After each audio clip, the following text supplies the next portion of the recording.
God, I love creative finance. It is one of the best things that you can learn as a real estate investor, really just as an investor in general, on the mindset of how to get creative to make deals work, to create win-wins.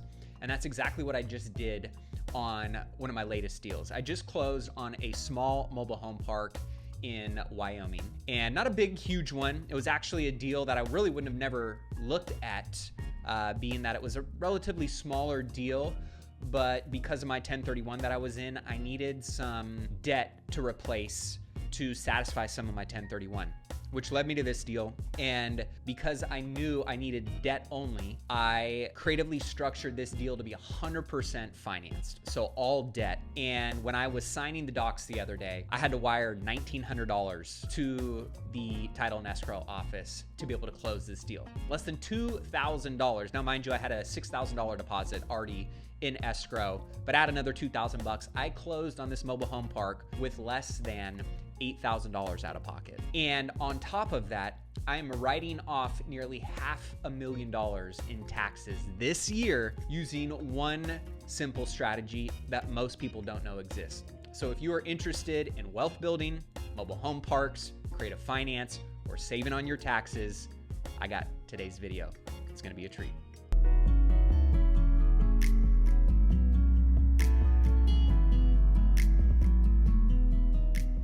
What's going on, guys? Matty A. Welcome back to the channel where we help you build wealth investing in real estate.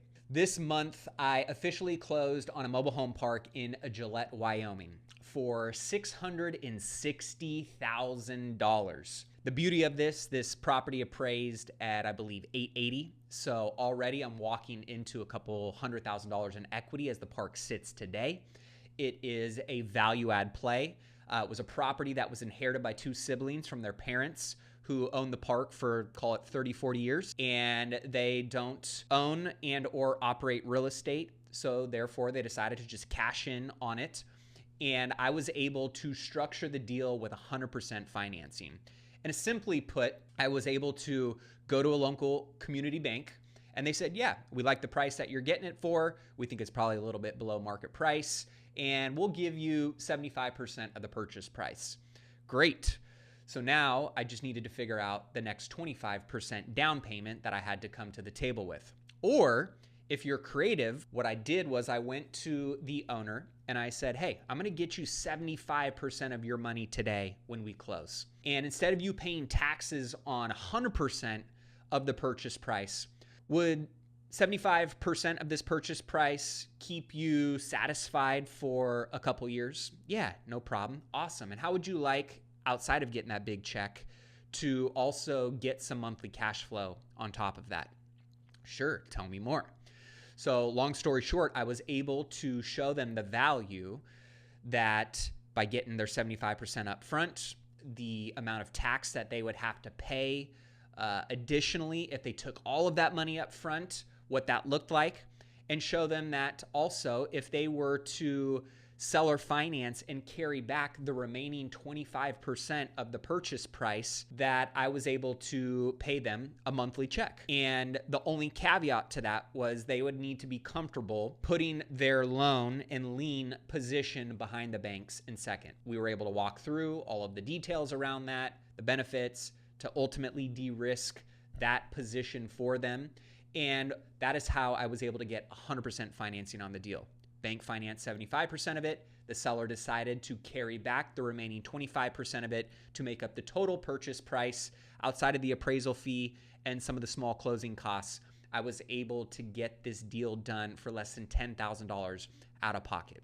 But here's where it gets a little bit better. Mind you, my plan here on this deal is we're going to, right now, they've got a bunch of family members living in the park that haven't been paying rent.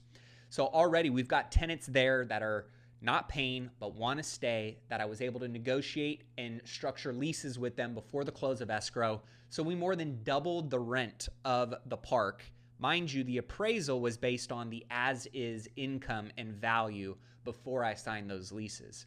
Now I was able to double the rents and the income for the park, which takes it up to about, let's call it 60% occupancy. So there's not only already double the income by the day we close, on top of that, I've got a very good plan, and we've been collecting information on a wait list from people who want to move into the park to hopefully get us back up to 100%, at least within the first year, if not, in best case scenario, the first couple months. So all of a sudden, I'm already walking into increased cash flow. Increased cash flow means increased equity being forced into the asset. And we've got a wait list on top of that that hopefully should backfill the remaining vacancy and get us up to 100% occupancy. Now, of course, there's going to be some work that needs to get done. There's going to be some roadblocks, some hurdles, some challenges, some oh shit moments that, of course, always come up when you buy a new asset, you onboard it, and it's a value add play. That being said, I needed this deal to satisfy some of my 1031, which is going to save me on a lot of taxes. But here's where it gets even better. By buying this asset, and if you haven't watched my video on the top asset classes in commercial real estate that you can do a cost segregation study on to accelerate the depreciation you can take on the asset, then watch that video. Because the number one asset class that allows you to depreciate and get the most cost seg benefits from is mobile home parks. And because 100% bonus depreciation in the one big beautiful bill was just signed back into law from 40% all the way up to 100% bonus depreciation, now back in play, I'm going to cost segregate this property and legally write off $476,850 in the first year alone. Now, if you're not familiar with what cost segregation studies are, that's a whole nother video. You can check out some information on this channel as well as the podcast. But ultimately, it allows you to front load and accelerate the depreciation you can take over the life of owning an asset into year one. And so what I did when I was looking to close on this property was just go to my cost segregation provider, ask for an analysis on this particular property, and they give you an estimate. So theoretically, that number could go up or down a little bit, but ideally, that's going to be the range that I am able to offset my federal income taxes and completely wipe that out. This strategy isn't new, but now that bonus depreciation is reinstated under the new tax law, it's going to be more powerful than ever, which is going to incentivize a lot of dollars coming back in to the commercial real estate space. It's going to alleviate a lot of challenges for individuals that have big tax burdens and can find alternatives to offsetting those burdens by investing into commercial real estate assets. You can now accelerate tax deductions on qualified building components like roads, electrical, water hookups, and site improvements right out of the gate. Why mobile home parks are one of those that are very beneficial. And I'm going to walk you through exactly how I'm doing it. So let's say you're someone like me who picks up a smaller investment property, not some, huge high-rise deal on the skyline of New York City. You don't need to be a billionaire or even a millionaire to take advantage of this. I bought a modest $660,000 mobile home park, but because only 15% of that was land, I am going to depreciate the rest of the asset. So using cost segregation, and these are companies that specialize in doing this for you to make sure it's compliant, that you aren't getting audited. If you are, they are backing it up with data, and oftentimes they are the ones who are taking the lead on supporting you through the audit. I get to immediately write off 85% of the cost basis, and that is nearly $477,000 this year. That means less tax owed on my other income and more money back in my pocket to reinvest, whether that's in this asset, into other properties. At the end of the day, more money in our pocket versus the government's hands is what it's all about. So if you're a real estate investor, this isn't just a paper strategy. This is real dollars that you're going to save using this tax bill, and you can reinvest into other opportunities. Now, if you're buying mobile home parks, multifamily, self-storage, you need to model in really any commercial real estate asset bonus depreciation into every deal going forward, because we're getting to take advantage of this window of time. We don't know what it's going to look like in the next administration, but right now we got 100% bonus depreciation to take advantage of. And this is a total game changer for real estate investors, syndicators, anybody investing in real estate, looking for passive returns and the benefits that real estate, ideally and specifically commercial real estate, offer you at the highest levels. As a passive investor or an LP or maybe an everyday citizen, you don't need to be an expert or own the whole property, right? LPs in a syndication, depending on how it's structured and set up, can still get these same benefits. So if you're invested in a deal and you can get some of those cost seg benefits passed on to you as one of the LPs, you want to know that. Talk with your sponsor, talk with your partners about these opportunities, because this can dramatically help reduce your tax bill. And understanding these rules gives you a seat at the wealth table, not just at the tax bill table and paying out the government. So if you have any commercial real estate assets that you have bought post January, I think it's 22nd of 2025 all the way to 2030, or you're planning on buying any commercial real estate assets or other assets that qualify, make sure to do a cost seg study. One of my favorite cost seg companies is Core Solutions. Terry Judge, shout out. He does great work. His team is amazing. I've done multiple through them. They are awesome. And that being said, and mind you, I don't get any affiliate commissions or any of that kind of stuff.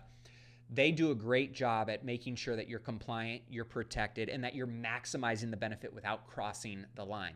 So you can just reach out to them and say, hey, I own this property, or I'm buying this property. Can you give me a cost seg analysis, high level, before you actually go and do the full report and study, which finalizes all that? And they'll give you a relatively good idea of what that cost saving is going to be from the taxes. So make sure you do that. Definitely confirm land versus building values in your purchase. Land isn't depreciable, so get this right on the front end and just be aware of what that looks like for you and how it might impact your deal. And then you compare bonus depreciation with strategic timing, obviously making sure that you use it before your next big tax year hits. Now, of course, talk to your CPA, ask them if you qualify as a real estate professional, right? If there's other ways that you can tax plan and strategize, minimizing as little taxes going to the government as possible. But this is one of the best ways that you can, in big swaths and tranches, wipe out pretty significant tax bills. And as you can see, you don't need to buy a $6 million asset to get $500,000 in depreciation, depending on the asset class. This is one of the most powerful tax tools for the average investor to become financially free faster. Once I started investing in commercial real estate and started learning about this, it completely changed my mind of not only what kind of cash flow and equity growth and net worth growth can I create on the cash flow and wealth building side, but how much can I keep in my pocket and save and allow myself to play the tax game at a higher level just by using this one simple strategy. So don't sleep on this. Most people think you have to be a billionaire to avoid taxes, but the truth is, you just need to think like one.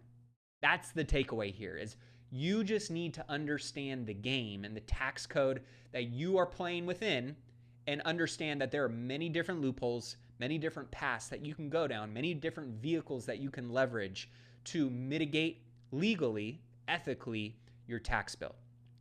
So this one, I bought a $660,000 mobile home park, and I'll write off almost all of the $477,000 of it this year. That's not a loophole, it's just the game. And now that 100% bonus depreciation is back, this is the time to make some moves. So hopefully this was helpful, valuable. I'm really excited about this opportunity. Honestly, it has me looking at mobile home parks a little bit closer now, just from that sole perspective, right? Of being able to really leverage the value of that asset class to wipe out tax bills. Now, if you haven't watched that video or know what that list is of all of the kind of the top, I think 5 or it was 6 or 7 asset classes and kind of where they fall on the totem pole, give that a listen or a watch, because that can help you determine based on what your potential tax burden is going to be if you need to buy something in that calendar year, depending on what you're looking at, what price point you need to buy in, what cost seg, benefits might attach to that particular asset type or strategy, and how that impacts your individual situation. Those are some helpful things that you can think about throwing into your conversation with your CPA. So hopefully this was helpful. If you enjoyed it, smash that like button. If you enjoy the show, the channel, don't forget to leave a review. Drop some comments down below on what you're thinking about in terms of mitigating taxes, questions, comments. I appreciate you guys. As always, we'll see you in the next video.